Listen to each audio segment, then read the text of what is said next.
A little bit about my background.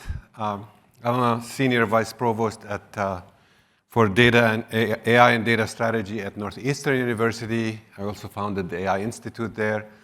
I'm chairman of my own company, Open Insights, that I started in 2008. And my quick journey is, did my PhD at University of Michigan, went to NASA JPL in Pasadena, got recruited by Microsoft around 95.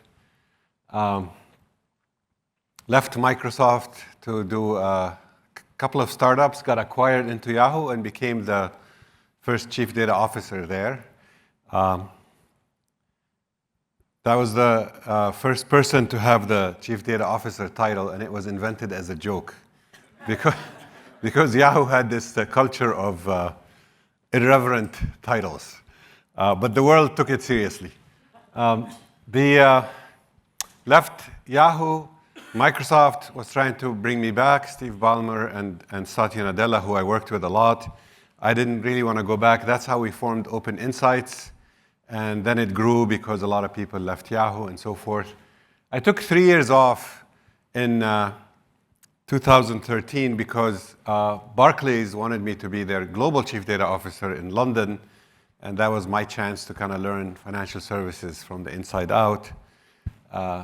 Left 3 years later after some amazing experiences at Barclays and went back to Open Insights. Did a few startups along the road. So I've been through, and good exits. I've been through startups, I've been through big companies, and now kind of I get exposure to what's happening in academia. So have we not heard enough about AI, right? The hype is unavoidable and the expectations are overblown, mostly confused, and in fact, very confusing. In many cases, though, they underestimate the true value of this technology. And I'll give you examples of that. The hype versus reality. So 2026, the AI technology is super simple. And 2 years ago, I talked about how simple it is. But what is amazing is what that simple stuff can do. It does not understand. It does not analyze, despite what you feel in a chat, that this thing understands me and I'm telling it to adjust and it adjusts. It's not. It has no idea of what it's saying. The technical term, we call them stochastic parrots. They are parrots because they don't understand what they say, and they're stochastic because there's something we can't explain, which is this random output behavior that nobody understands. There are like four scientific mysteries when it comes to deep learning and these large language models. They are super useful in the knowledge economy. The bad actors are faster adopters because they don't have to worry about things like compliance and laws and so forth. We will start seeing, and we already are, major social harm, but it hasn't. This is the bad news. We haven't even tasted it yet. It's going to get a lot worse. This world of misinformation is probably the biggest danger from AI. It's not the AI taking over us and becoming too smart for us, etc. There's a lot of serious cybersecurity threats developing, and we'll talk a little bit about that. And despite all of this, because we created a knowledge economy around us that is filled with robotic, repetitive tasks, this technology will have a huge, huge impact on the knowledge economy. So let me start with a little bit of motivation, right? So here's a bunch of dots on a screen. Some of you will only see dots. Some of you might start seeing, oh, this is a dog, it's a Dalmatian, nose to the left, tail to the back. How did your brain do this? We don't know. This, by the way, is very hard for AI to do. Humans, somehow, our vision system knows how to do it. Now, why is this relevant? Think about it. This is what a bank or a financial institution have to go through. They get these little points about a transaction. Is it suspicious? Is it a bad actor? KYC. KYC at Barclays was a 250 million pounds a year activity, back when the pound was about $1.6. So these things get very expensive if not managed right, but the opportunity is there. The whole promise of AI is how can we make this ability to take these what looks like a bunch of points and come up with a picture that's very complete about what's happening. It could be a customer, it could be a company, it could be a patient in the healthcare system where the provider only sees you once a year or once every 2 years, and they're trying to figure out what's happening to you.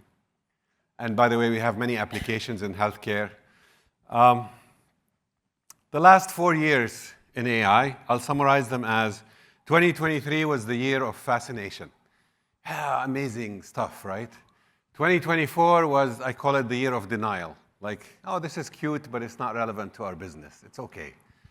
2025, I call it the year of delusion, because people took the line, oh, we're using ChatGPT or Claude in our company, therefore we're using AI. 2026 is the year of panic. Companies have actually realized that this stuff is important to their competitiveness, to their efficiency. And what is happening is when they wake up, and we get involved in a lot of projects, both at the institute in the university and at Open Insights, where people are basically saying, hey, I need this right away, but my data is a mess. And by the way, no data, no AI. And we have no idea how to start the journey. We don't have the right talent to help us figure it out. So throughout this talk, we'll talk about these various developments. I'm big on these smaller, not bigger models, and you'll see why. And this has many kind of investment theses around the big AI infrastructure investment. So let's start with a little bit about how this can be a game changer quickly, and then we'll go into some negative examples. And then I'm going to go through my predictions here. So let's pretend you're a bank, and you are asking the question, how do customers think of me as a bank, right? And this could be a small business, doesn't have to be a consumer. Well, from a consumer perspective, they'll think of the bank as, oh yeah, they have a branch here, I use their ATM there, I use their mobile app, very, very transactional view. Similarly, if you ask the bank, and this is very typical, how do they think about their consumer?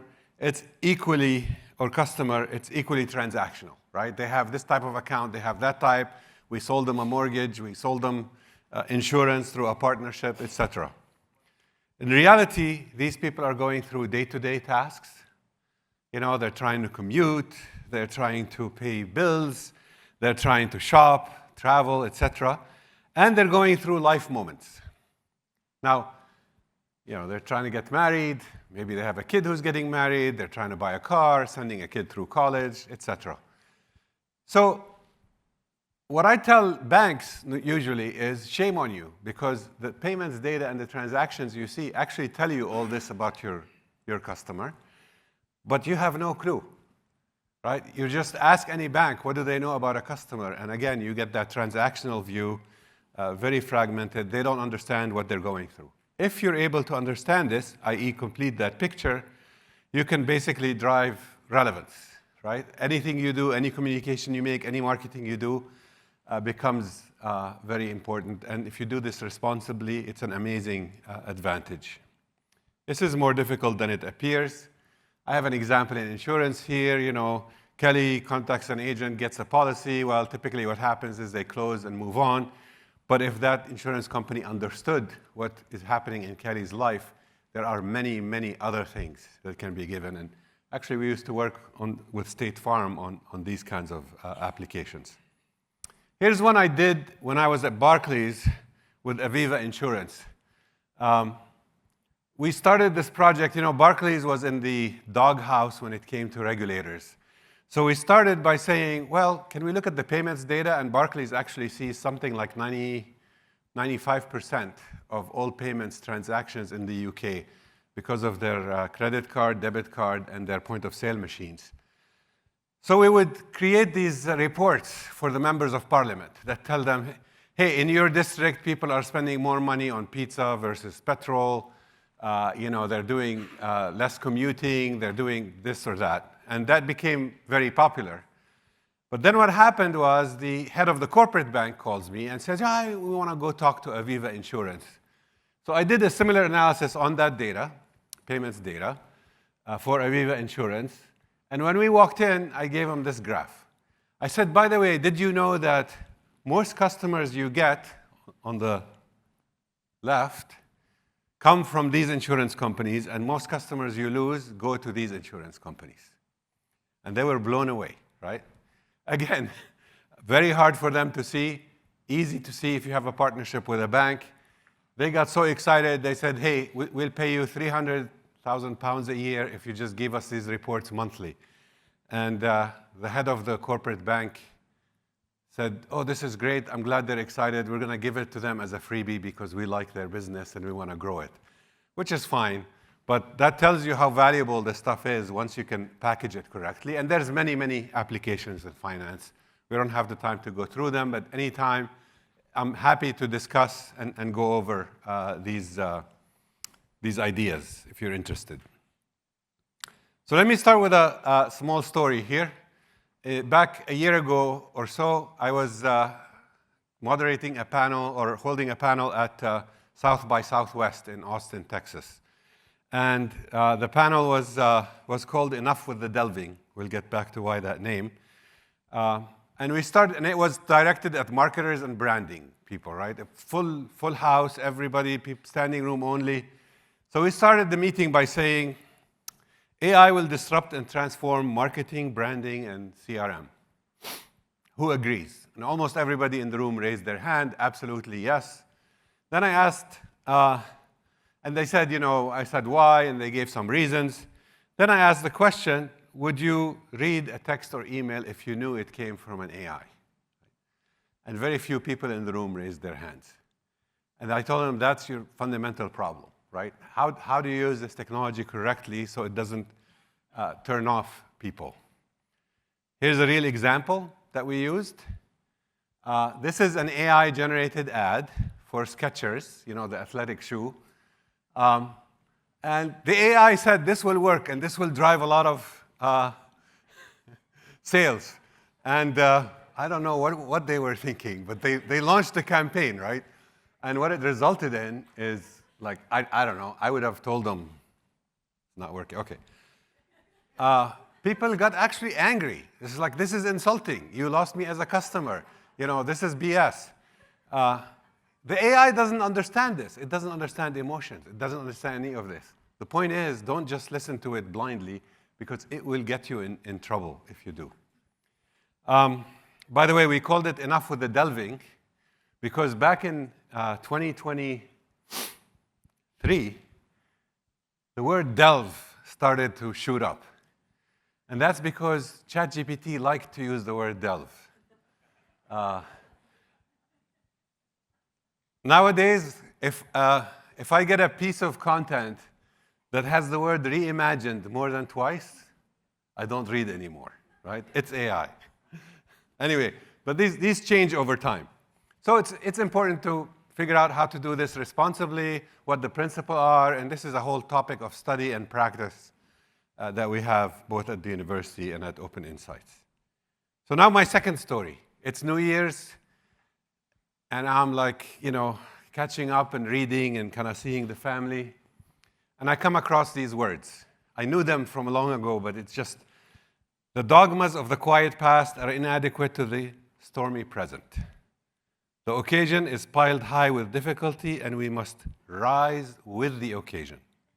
As our case is new, so we must think anew and act anew. We must disenthrall ourselves, and then we shall save our country. Who said these? This is December 1, 1862. And you can imagine what was happening in the US. This is when the North was losing, things were looking really grim, and Abraham Lincoln comes up with this. By the way, I love this, rise with the occasion. It's like you gotta surf the wave, don't rise to it. And this enthrall, what he really means here is that, hey, what worked in the past doesn't work in the future. Right? So I read this and I said, okay, there's tons of stuff happening in AI. So this drove me to do something I never do. I wrote down a bunch of predictions, 13 predictions. I'm not going to walk you through all 13, and they were only for 2026. And I sent them around to the leadership of the university and then to a few customers. They're available. I didn't touch the memo since December of 2025. And you'll see some of these predictions. And I'll give you this link also at the end of the talk. So let's go through some of these because they may be instructive. So some background, there's AI and there's AGI. You know what AGI is? Artificial General Intelligence, which is, can machines match humans in their kind of general intelligence capabilities? And there's many people who basically think they will, right? And people like Elon Musk and Sam Altman actually basically have bonuses built in, depending on achieving AGI, which, by the way, I personally don't think the current technology will ever get there, but that's a different story. Now, what is not controversial is the fact that this technology is economically relevant to the knowledge economy. The nature of jobs and information consumption is going to change forever. On narrow, well-defined tasks, machines outperform humans. This is not surprising. Right? This happened 40 years, 50 years ago with chess playing. Right? Once we figured out how to make a program play chess, it can beat the best humans. But do we say it's intelligent? No. Also not controversial, the minute you hit AGI, and this is where the danger is, you will get to superintelligence. This is like almost a theorem. You can prove it.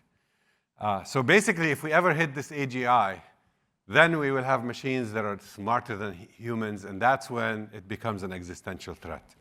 But I don't think we'll get there, at least in our current direction. So what is controversial is that these LLMs, or GLMs I call them, gigantic large models, and we'll talk about that, are still far from getting there. Should we be working towards AGI as a goal? As an academic, a scientist, I'll say yes. As a human being, I'll say, I don't know. This is dangerous stuff if you get to superintelligence. It's also controversial that physical AI, this is Mr. Elon Musk again. He claims physical AI, which is basically making these models work in the real world, is happening this year. And I'm saying it's not happening this year. All that's going to happen this year is we're going to appreciate how hard it is to deal with kind of the real physical world with all the uncertainty and the issues with it. So predictions, we'll go through them quickly. We will see transformations happening at scale, and we kind of talked about this, and I'll talk about it some more. So that's not very controversial, and it's beginning to happen. Beginning of 2026, it wasn't clear that it was imminent, but now it's very clear that it's imminent. Physical AI, we won't solve it, but we will discover that it is much harder than we think, which is fine. And eventually we will solve it, but it will take a while. So anybody selling you robots and all that stuff, unless they're in under controlled condition, very well-defined tasks, they're probably not going to work out. AI can let you build applications very quickly. What people are not thinking about is the technical debt.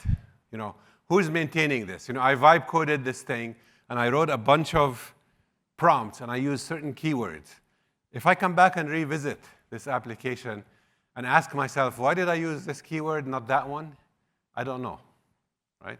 And that's me, myself, right? What if somebody else inherits it and tries to maintain it?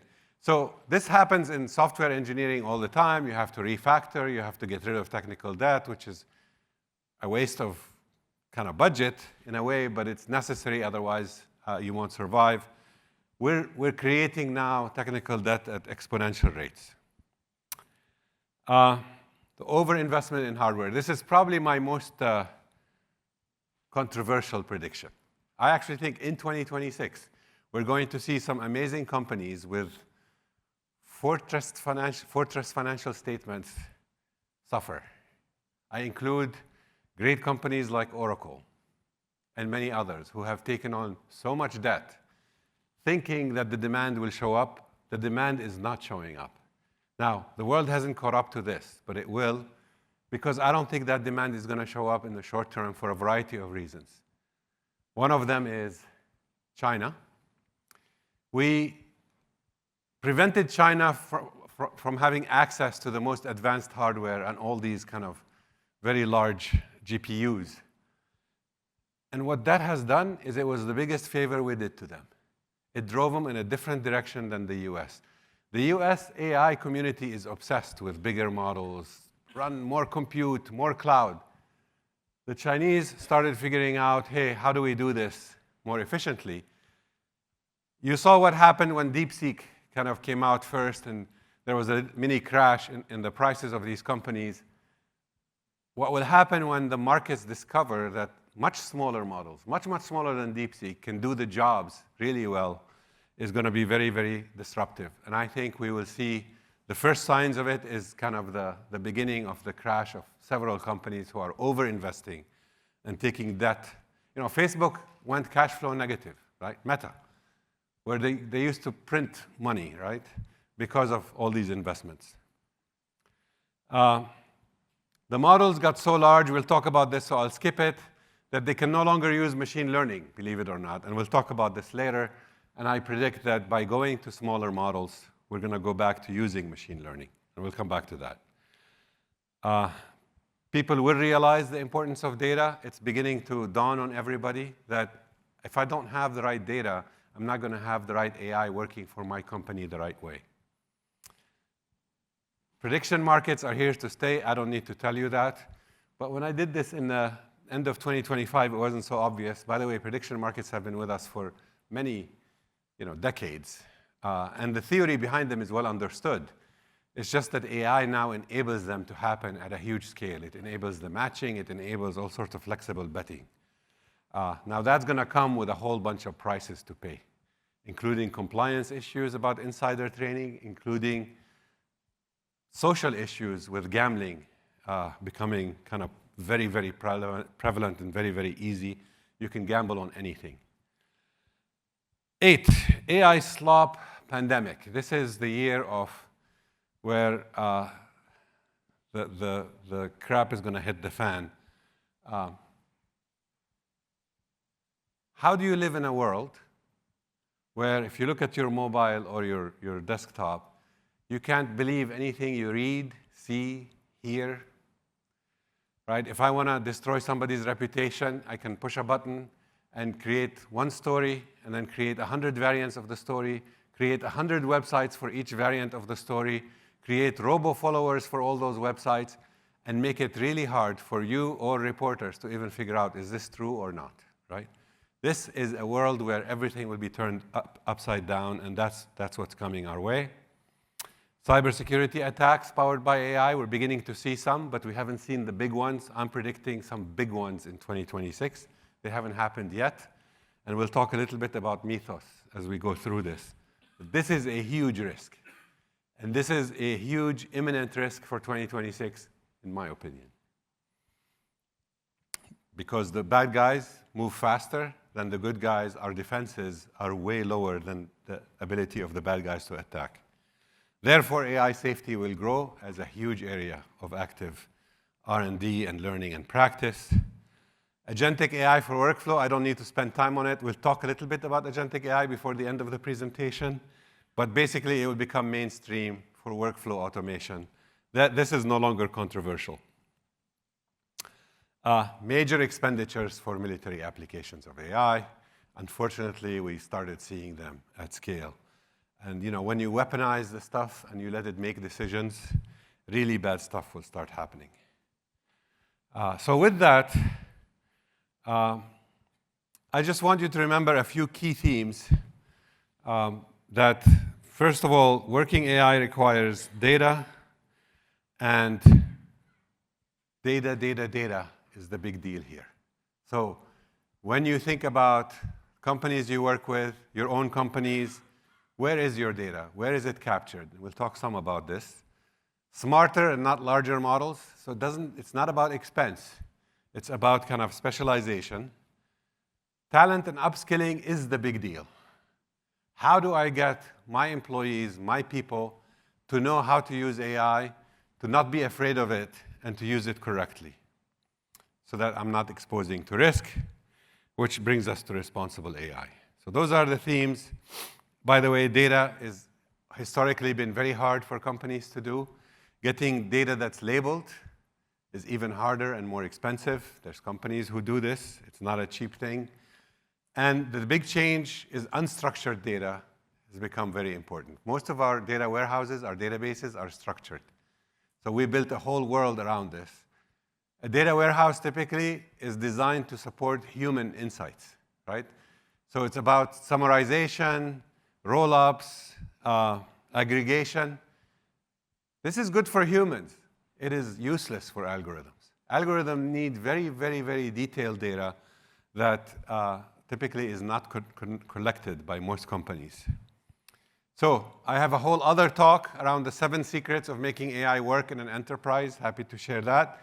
But number 3 is collect the data in very fine detail, and not just the data, but the context around the data. And what is context is some stuff that you may think is not relevant. What was the weather like when this data point or this event happened? What was in the news? What was so all sorts of other stuff that you think may not be relevant turns out to be very, very relevant. And of course, this can be overwhelming because companies are not used to doing data right. So if you look at the world, there's this big divide, right? There's these companies on the right. I call them the AI haves. There's about 100 to 150 in the world. They understand data, they understand AI, they know how to do it. Then there is 99.99% of companies in the world. They're on the other side kind of watching, saying, you know, how do I cross this big chasm, right? How do I get there? It is easier than you think, but it requires a change of thinking, and we'll talk about that in a few minutes. So what do the AI haves do right? What is the magic here, right? They understand data. They understand events, so they know how to capture and record events.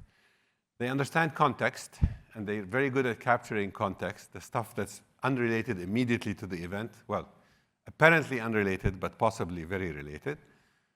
They know what the right actions are and record them. Again, for most companies, you have experts making decisions, troubleshooting problems. And then you ask the company, did you record what happened, right? Nah, we just had to troubleshoot and move on, right? We had to make decisions. And they know what outcomes are desired. They also understand the importance of the human in the loop. And 2 years ago, I talked about how human in the loop is a huge, huge deal for Google Search, for example. It's a huge deal for OpenAI. They have armies of people whose only job is to actually look at what the models are producing, challenge it, and give it training data that they could only get from humans. What do the AI have-nots do, right? Every time I get approached by a company that says, I want to implement an AI solution to this problem, that immediately turns into a data solution. Why? Because their data is all over the place. It's in spreadsheets. It may not exist. It's on paper. It's under somebody's desk. It's not easy to fuse together. So we end up spending, and they end up spending, tons of energy digging through all this mess, trying to figure out, hey, how do I get it all together so that I can get the data I need to make the AI work for me, right? So that's kind of the mad existence of the AI have-nots. What we can do about this data, well, we need to think about it as a strategic asset. By the way, in the AI equation, I always say there are the depreciating assets, which are hardware, software, and algorithms are all depreciating assets. The only investment-grade asset is data. And it's unfortunate, but it's always kind of an afterthought. Most companies forget about it, and that's the most valuable resource they have. The second part is the human in the loop, so you have to capture every human intervention. Every time you correct ChatGPT, by the way, and we'll talk about why, they can't use that correction, and I'll tell you why in a second. But what you want are models that use your interventions and your corrections, because they're never going to be totally right, to learn and to adjust. And that is something we will cover. So let's talk about generative AI for 10 minutes or so. This is like my commentary on what's going on. First of all, economic impact. There was a study by MIT that said the impact will be around as much as 40%. You know, my number actually is between Used to be between 20 and 80%. Now I'm seeing examples of several 100% acceleration of work done reliably. But if we go with the 15 to 80% estimate, and you say, well, what's the size of the knowledge economy? Well, according to the UN, in countries like the US, it's over half the economy. So even if I'm wrong, it's not 15 to 80%. Let's say it's just 2% acceleration. 1% of the US economy is too big to ignore, right? So it's going to be with us, and it's going to be a big deal. And it's going to be a much, much bigger deal than that. This is, the numbers on the returns for the knowledge economy are incredible. And I've used this slide 2 years ago. It's still true. You know, the big eternal question, will AI replace my job? I always say no, but somebody using AI will replace your job if you're not using AI. This is true for companies too, right? Will I lose my market to AI? No, but you will lose it to a competitor who uses AI. So what's been happening with Gen AI over the last 2 years? I'll use very quickly here the example of Claude Code as an example of developers' work. This whole story started with Microsoft acquiring GitHub for $7.5 billion back in 2018. That gave them access to hundreds of millions of programs, right? And remember, they used to get along with OpenAI, and Sam Altman was buddies with Satya Nadella, was being the operative keyword. So they had access to all of this, and they started training models. And when I looked at this, my first reaction was, so what happens to programmers, right? It must be easier to teach programming to these programs than natural language, right? And what's happening is a complete redefinition, because in early 2026, Anthropic released their new version of Claude Code, and that thing became amazing, right? So today, I talk to many CEOs who can produce a prototype on their own. And in fact, I have several coming to me saying, hey, I did this. What do you think? And usually, I told some of you this. I'll ask them, my next question is, did you show it to your technical team? And I say, yeah. And I'll say, so what did they say? And they say, they were amazed. And I would say, you should fire them immediately, right? Because they should be doing the stuff ahead of the CEO. The devil is in the details. The stuff that is hard to do, the stuff that the big models are not going to be able to do, is the stuff that involves a lot of the details of integration and all of this. And there's a long tail in the economy of many, many tasks that do a lot of heavy lifting in the economy that are essentially beyond the reach of these big models. So they're not going to solve all problems. There's many programs here. We won't spend our time on them. I was involved in one study of how much more productive a programmer can be if they use the technology. In that study, which involved a company that doesn't want to release its name but has a huge number of developers, we found something surprising, which is, and this is a paper published by somebody else, so I'm just quoting them here. If you are a programmer with high skill, at least we measured about roughly 70% improvement in productivity the minute you start using these things. If you're not very skilled as a programmer, it's actually negative. It takes you longer to use this stuff, right? Now, this was before Claude Code got released early this year. Now I kind of look at the programs that get produced by this, and I'm amazed. I mean, it can write programs better than me, and I think of myself as a good programmer. So the stuff is changing dramatically. You can look at statistics. I'll leave this slide with you later of what's happening on GitHub. A lot of the code now is AI generated, and we have statistics on all of that. Lots of coding platforms, lots of tools and choices, and so forth. So the second thing that's been happening is the question of these larger models. Why do these models get so much bigger? So GPT-3, which was the last time that OpenAI was open, this is back in 2020, we fully understood what was happening. It was 175 billion parameters, so it's a huge neural network with 175 billion weights. and it was trained only on 1 terabyte of data, right? They tried to train it on data from the internet. That didn't work. So they went and spent their first $1 billion curating just the right data. Of course, they raided things like Wikipedia and New York Times and Wall Street Journal, which is why there's still a lawsuit going on about using that data, the news articles and all that to make. They also consumed all the scientific books because they figured people won't write false stuff in books. So that 1 terabyte of data, 175 billion parameters, every time you hit the train model for that small model now, 175 billion, it's about $3 million of electricity. That's 175 billion. Now think about the growth, right? It went to 0.5 trillion, we think. 3.5 is 0.5 trillion. We think GPT-4 is 1.5 trillion. I say we think because they won't tell us. But we have reliable kind of insider rumors. GPT 4.5, 4.0, and 3, they were all trained on data from 2023. Now, this is an indicator of something that's a bit scary, is these companies are not daring to change the data. Why? Because weird stuff happens when you try to teach these models new skills. So, by the way, and I'll show you an example of this, but why is the rhetoric bigger is better? Why do you think?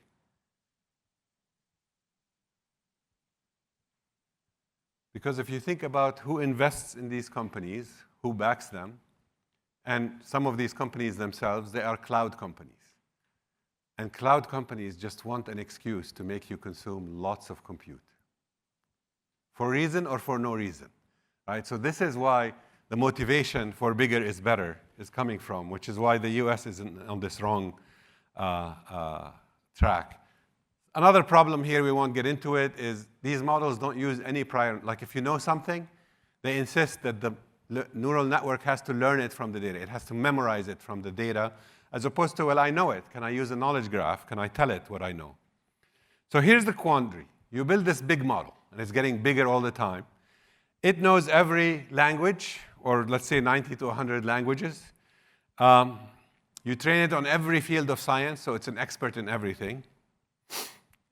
And by the way, I have yet to run across one business application where I need a model to know everything about the world before I use it for this application. In fact, I don't need it to know anything other than things related to this application. And that's where small models can win in a big way. So what happens when I update this model with a new skill? I mentioned there are 4 mysteries. Mystery number 1 is the stochastic. Number 2 is let's say I want to teach a model how to do financial statements in Japanese. Something weird happens. Like, it loses other skills. It suddenly starts forgetting how to do German tech documentation, or it might forget physics capabilities, right?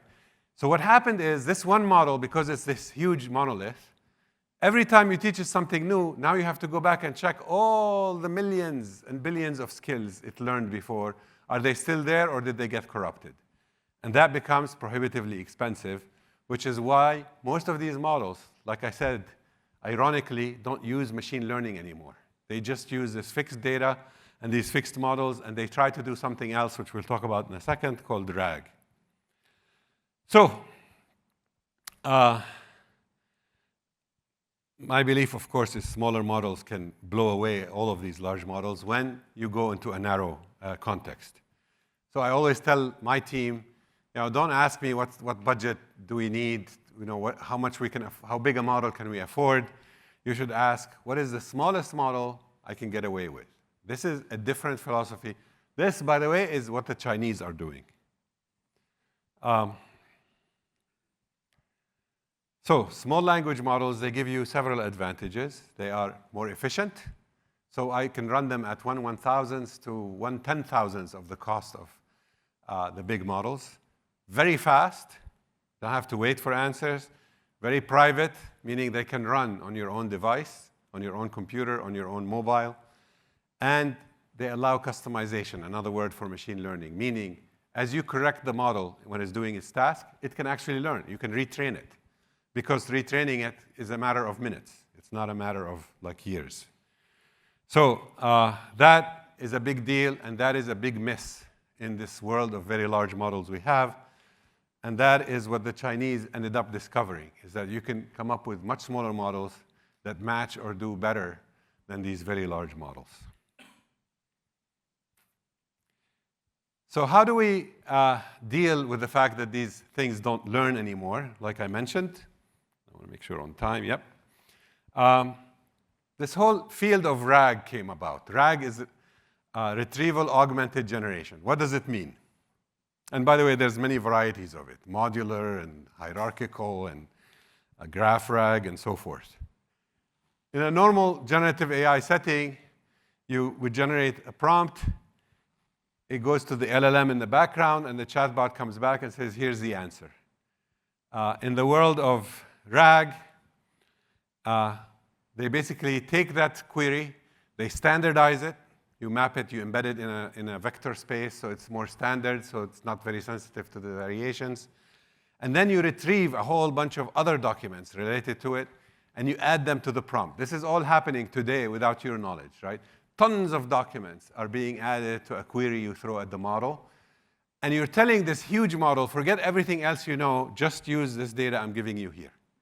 Right? So all this learning, all these billions of dollars, basically you're telling, ignore that and just use these documents. Right? And this is why I gave you that prediction. So there's many developments. The most noteworthy is agents. You hear about agents all the time. Thousands of companies claiming agentic AI, tons of VC money going into them. How is agentic AI different than kind of generative AI? Well, in Gen AI, you issue a prompt, you get an answer. You issue another prompt, you get an answer. In agentic, the only difference, and it's huge, but the only difference is the model looks for events happening around it and starts acting. And you may have multiple agents that can collaborate, challenge each other. All sorts of variations are happening in the market. And that's the difference. That means this system can decide what to do by itself, on its own. Again, not highly advised. I would always say have human intervention there to make sure that the important decisions are checked by a human. I'm going to skip this. And by the way, small models are huge with agents. This one got munged. Here's an example from several years ago where somebody built a planning agent. The planning agent takes a bunch of Llama pre-trained models. These are models that Facebook gives for free, about 7 billion each, and creates a whole bunch of sub-agents to go look for software vulnerabilities, for example, what's called zero-day vulnerability. And they had amazing results, like this thing is 500% more efficient than just doing it with one model, et cetera. This didn't make as much news as what recently happened with Mythos, right? So Anthropic built this model. This is after their new models. Remember, they were very powerful in programming. So now they actually took that same methodology and started saying, well, we'll generate these amazing search engines that will find vulnerabilities in software. And then they said this: the model is so good that we hesitate to release it to the world. And then they created this controversial program called Glasswing, where they said only trusted companies can have access to it because we want to make sure only the good guys use it. Right? And at first, my first reaction was, hey, is this like the biggest marketing ploy in history? Like, we're so good, you can't have it? But as I dug in further and further, it's actually pretty real, which is scary, right? So and this model will get released eventually. So the bad guys will have it, and they will act.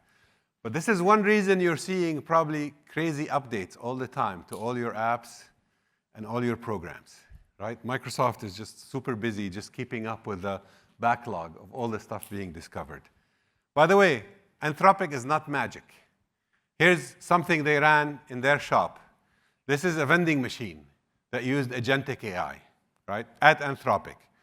And it did some good stuff like sourcing product, adapting to customer demands, resisting attempts to kind of jailbreak into it.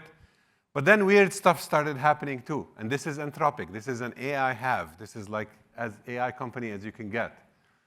It started suffering significant financial losses. Like employees would sit there and tell it sob stories. I'm broke, I'm hungry, I really need a snack, right? And it started losing money. And worse yet, it started having these, what Google calls hallucinations. I like to call them errors. It basically said, hey, I'm a real human. I live at 742 Evergreen Terrace, which is the address from The Simpsons. Right? So weird stuff happens even at the best AI companies out there. And by the way, I love Anthropic. I'm not going to talk about GPT-5. I just want to leave you with a few high-level thoughts. Human agents are coming. We're going to have armies of them. So the question is, just like you manage human resources, how do you manage agents? How do you onboard them, recruit them, onboard them, measure their performance, and potentially replace them? We learned many, many lessons in doing agentic AI over the past 2 years. Human in the loop is a big deal. Having clear definition of tasks. Companies come in and say, I just want to get this done. And then when I say, what is this? They don't have good definitions. Governance and ethical oversight is a big deal when the AI is going on its own, doing agentic. Having realistic pilot phases and so forth. I'll let you have the slide if you're interested in this, and happy to always talk about all the lessons we learned. One of the big secrets of making things work in AI work in companies is talent and culture, right? Culture is a big deal. My findings over the years is the best way to change culture and get your employees to adapt and adopt the technology is to do training. So we have evolved a whole slew of training programs from AI literacy and awareness to business usage, to technical usage, to executives and leaders, to board. I had one bank who works with us, Bangor Savings Bank, the regional bank, where the CEO basically said, I want everybody from the teller to the board trained on AI. And we did it experientially, meaning we created projects, not for the board, but for the employees.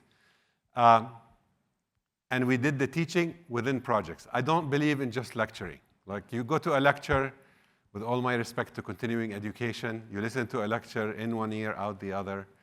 But if you actually see, here's how I do my job today, here's how I could be doing my job, my actual job with AI, then it becomes relevant, it sticks, and you start wanting to learn more. And that's how you change the culture. Many, many questions, very hard to answer. Should we do anything? When do we move? What happens if we just observe and learn? Very bad idea, by the way, because by the time you realize your competitor got it, it'll be too late. How do I make it work pragmatically for me? All sorts of tough questions. Your takeaway themes from this presentation, and I want to leave time for questions, is data is a big deal. Small language models, narrow solutions, much better than these big models, as impressive as they are. De-risk the AI journey, privacy, and how do you do it correctly. And it's still very difficult. This is not easy. So always partner with people who know and people who can actually embed your teams with the knowledge. AI is an enterprise imperative. No data, no working AI. Human intervention is a must. If you remember anything from this talk, remember these two things. The biggest threat from AI to humanity is not superintelligence. I don't think we'll get there. But it's this world of disinformation, misinformation. So my concluding thoughts here, I don't know, it's going backwards. The biggest danger to AI today is what I call the gap. The gap between how powerful a demo is and how darn disappointing and frustrating the implementation is. This happens to me all the time. CEO sees an amazing demo, comes to me, Usama, we need your help, blah, blah, blah, let's try this. And then I try it. Sometimes I get excited by the demo myself, and then the actual implementation. So you gotta survive that kind of trough when you first do it. It's not gonna work the first time, despite how powerful the demo is. But that makes a lot of people kind of take a pause. Send an email if you want the slides. There's my contact information and my assistant, and the barcode if you're interested in these predictions in a very short memo. And I think I have time for questions, which I would love to take. So thank you for listening. Yep. Thank you. Please. Two questions. One, the timeline you're thinking for to really augment GDP. And two, how do you build culture or train employees when everybody's working remote? The timeline I'm thinking for augmenting GDP. What's GDP? Oh, the GDP. Yes, of course, gross domestic. So, gross domestic product, weird distortions are happening in the market. So let me start with that. This business of circular funding, which you know about, is very, very disturbing to me. It happened with the internet bubble. It's happening now at a much bigger, here, I give you an investment. You take the money and you turn it into revenue for me, right? And that's the same money going around and getting counted as a GDP growing. That is bad news because it's BS, right? I think the timeline, despite this BS, is immediate. Like this year, when I say agentic AI will have a huge impact on workflow automation, this is happening. This is 2020, in my opinion, 2026. By the end of 2020, we'll look back and say, how did we not do this several years ago? Because and by the way, the acceleration is so powerful, and the size of the knowledge economy is so big that it will have a big impact. What was the second question? Culture. You said to train your employees in culture, and there's so much work you remote. It's a challenge to build culture when everybody's different. Yeah, all I said, culture is still a mystery. Like if you ask me, how do we change culture in the company? I really don't know the answer. All I said was, I know that education is one of the most powerful tools to begin that culture change. And without the culture change, nothing is going to happen. So to me, that is the power of the experiential learning. That is the power of saying, you're going to learn, but you're going to learn during the implementation. And we will structure the implementation not in a way where the vendor is just doing it for you.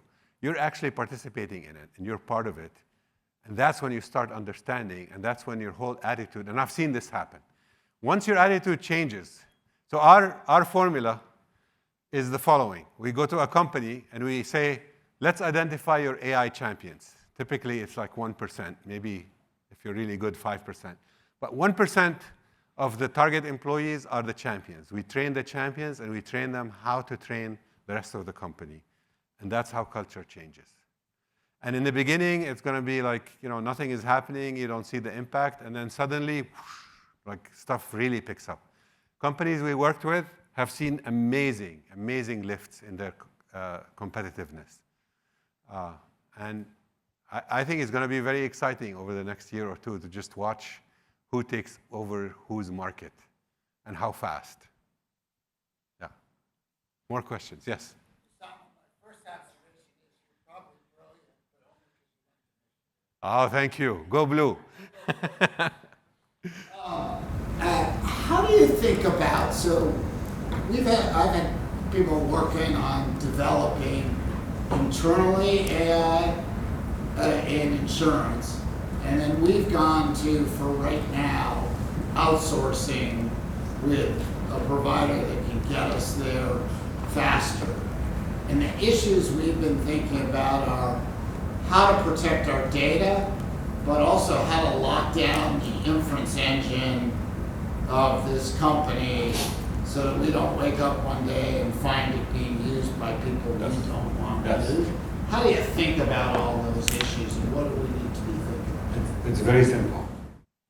Avoid the dependence on the large language models. Meaning, by the way, there's a whole bunch of cheap SLMs, small language models, pre-trained. I'm sad to say that the best used to be out of Meta, the Llama series. Now, actually, the best models are Qwen, which are Chinese models, available for free, right? So you can download them, and I think the Americans should be doing this all the time. Let's freaking use what the Chinese are producing, right? We use Qwen a lot, right? You download those models, you feed them data on your site, Like, because, by the way, you won't need big GPUs, you won't need big hardware, so all this CapEx bullshit goes away, right? You can train that model on your own data, on your own servers, and the models it produces can run on small devices, including mobiles. That's how you protect the knowledge.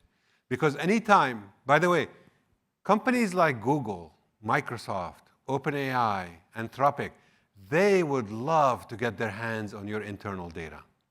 And they sell you these enterprise solutions with promises. Oh, this is kept. This is your own data. We will never use it, right? Then good luck going to court where they say, well, we never really used the data, but we just, amalgamated it across companies, and we now have a solution. This is where you would be giving up your best IP to these companies. They can't get their data on it. It was frustrating to me when I was at Yahoo, for example, and then later at Barclays. I'll tell you, at Yahoo, the business was advertising. The secret sauce was, how do we understand what happens after you click on an ad? That's like an amazing enabler, right? Well, only the advertiser sees this, and the advertiser never wants to share it with you, right? So what did Google do? They did something ingenious. They sold something for free, something called Google Analytics. We will track what's happening on your website. We will tell you what converts, what doesn't. And suddenly they had amazing views of everything that was happening inside that company. Same, by the way, those companies, a signal coming from a payments company, like what Barclays had or what any of the payments companies had, Visa, is worth thousands of times what a signal coming from like the generic stuff that these companies get. Again, they know how to use it. The payment companies don't, and that's a mismatch. And this is now about to happen to the rest of the economy, which is you get so seduced by these large models and use our Claude. I love Claude, by the way, but use our model, give me your data, right? That is a biggest danger. Small language models is the trick. Sorry, yeah, please. I'm curious, talking about education, that used to represent what we get at university level. How are universities involved and perhaps not involved and should be? You are saying the question that our president at the university calls me every other week. Usama, what the heck do we teach our students? Like, what's the value add? Why would a parent send a kid here, right? And this is a university that understands experiential education. We have huge demand because of our co-op program. This is Northeastern. And I think other universities realize that suddenly Northeastern is getting the largest number of applications per year than any other private university. So everybody now is building co-op programs. So I'm working, this is a great question, one of my programs at the university is to create the new generation of training. How do I produce students who are ready for the job? So two things. The no entry-level positions is a myth. It is not a truth. It is true that companies will not hire entry-level positions in the traditional way for the traditional entry-level positions because AI can handle it. Some of them don't know how, but they know that AI can handle it, so they just don't hire, which is the right move. But for any of these companies, and I've challenged the best of them, the minute you show them a kid, a new grad or a co-op who's trained on doing AI, actual AI, they will beg that kid to come join the company, right? Because they know that they need to change the DNA and all of this. So how do you do this? I'll tell you my secret at Northeastern. The program I'm launching has to do with getting a large number of companies to give us projects with the following promise. We will take a project from you. And by the way, if you have projects, we would love to work with you. You give me a project, I will create a course around it. I will appoint a faculty, and I will appoint something else that I will tell you in a second. But that faculty will supervise the students to solve that project. And that, by the way, the class is a multidisciplinary. So it's a bunch of law school students, social studies students, engineers, computer science, science students in the cases of life sciences and biology and so forth. All in one class. The goal of the class is to basically solve the problem and work with the employer. That's the commitment we need from the employer. But we want to do this at scale. My number is 500 courses a year run at Northeastern every year with these projects coming in. Now what happens here is students immediately put on their resume, hey, I actually built a system used by this company to solve this problem. I know how to do product management for it, or I know how to manage the employee sentiment, or I know whatever aspects. I know how to do the legal side of it, right? That makes them very hot property. And that is the redefinition of higher ed away from the traditional, didactic model into a model of saying, we will teach you how to do stuff at scale. Today, students get that when they go off on their co-op, but when they go off on a co-op, they're an employee of the company. We don't know what's happening to them. When we bring the projects on campus, and this is the last secret I'll share with you, this is the most controversial thing in academia, is I said we're going to hire a bunch of skill catalogers. So what are these people who, like the academics, who say, what the hell is a skill cataloger? Well, it's somebody who just observes what's happening in the class, sees what's missing, documents it, and does an agile, this is blasphemy in academia, an agile improvement of or changes to the curriculum. So what happens is you do these micro changes. Oh, you need to know this and this to be effective. Here's a needed skill, right? The reason for this is faculty, as much as I love and respect them, don't know what the missing skills are. Employers, as much as I love and respect them, don't know what the missing skills are. So you need to have this journey of code discovery of what are the skills. And if you do them in an agile way and update, you'll end up with the most relevant AI curriculum anywhere, in all fields, not just in computer science. By the way, this is blasphemy because faculty have this amazing boondoggle. They teach a course or two during the year. This is the research guys. And then they'll say, pay me an additional $40K for the summer, $30K, to revise the curriculum of this course. I'll do it on my own because I'm a genius, right? And if you take that away from them, they hate me for it. But I think it's the only healthy way to proceed. We got to redefine higher ed. Otherwise, it's irrelevant. Do we have more time or? Yeah, please. Okay, so I approved an offer yesterday to a student, right, to come help. She's going to come right out of school. He's UGA graduate to come help us with AI. What should I immediately, task him with? So is this somebody who knows AI or needs to learn it? He supposedly knows it. Okay. Should have tested on the interview, but but what I would do is I would immediately take a task that you think is hard but doable, and you say, show me how you do this. Disregard anything having to do with compliance or anything. How quickly can you get to an answer on this problem, right? And that allows you to make a decision very quickly as to whether this intern is a keeper or not. And by the way, this is advice I give to my own kids. As much as I force them to learn AI, and they resist it, but then when they see what's happening on the market, they thank me for it. So having that ability, if that student figures out how to use the AI and the latest tools, then he or she is going to be an amazing change factor in the company. If they kind of struggle and get no results, don't waste more time. Come to Northeastern, we'll give you a better student. All right. Okay. Okay, thank you very much.